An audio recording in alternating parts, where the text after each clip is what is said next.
And a disorganized attachment, unfortunately, what you see is the parents and other caregivers have provided terrifying experiences for a child.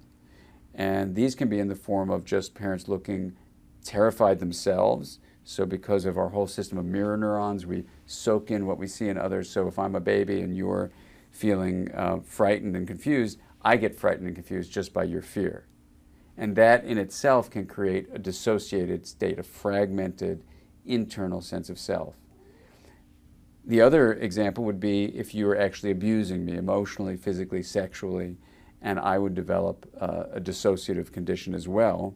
And that the research is very clear on that, that the bind for a child is that when a parent is either terrifying directly or looks terrified and therefore is terrifying, it puts the child in an untenable situation. There is no solution to the fear I experience because one part of my brain says, you know, I'm feeling fear, so I need to go toward my attachment figure to be soothed.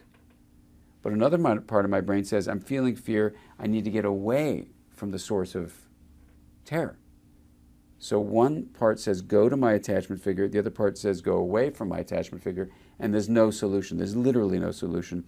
The whole system collapses, and I fragment with dissociation. And when you follow these kids as they get older without treatment, what happens, unfortunately, is their ability to regulate their emotions is severely compromised.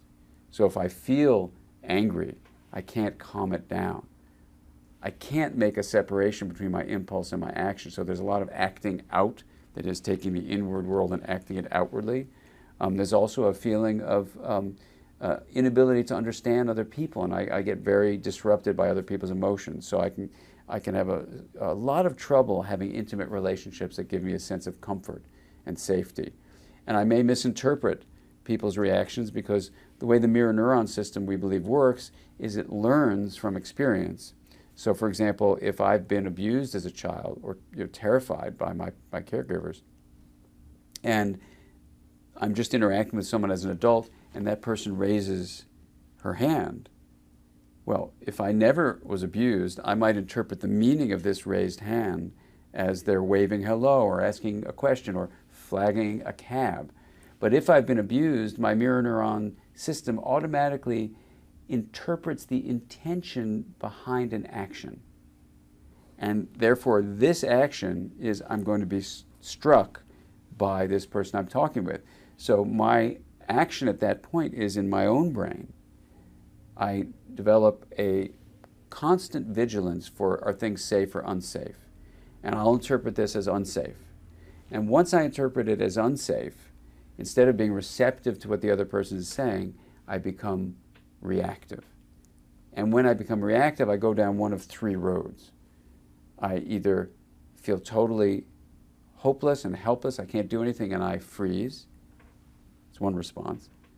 Or I feel like I'm massively in danger and I want to run, so I flee. And then the third option, which leads to violence, of course, is I fight.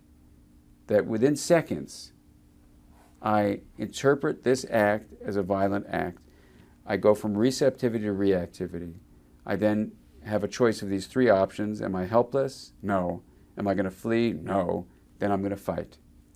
And if I have no separation between the impulse to fight and just feel, oh, I'm angry, I'm seeing red, I better take a deep breath, I better walk away, I better take a few seconds between this impulse and the action actually starts to generate its own violence.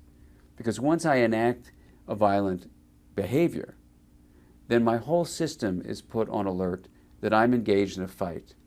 And everything that I've grown up with from an evolutionary point of view over millions of years of ultimately being a fish in a cave protecting the female that I'm laying eggs with, I am going to fight to the death.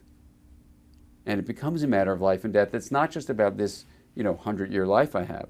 It's millions of years of history when the fight response becomes activated from the brainstem, right? And so when there's a release of the cortical control over these subcortical impulses, then all sorts of things can happen that have an evolutionary basis to them, that are beyond even just my own personal history. Sure, I can enact the violence I saw, when I was a kid and saw my father and mother fighting, or the violence they enacted on me. Absolutely. No question about it. I can learn that.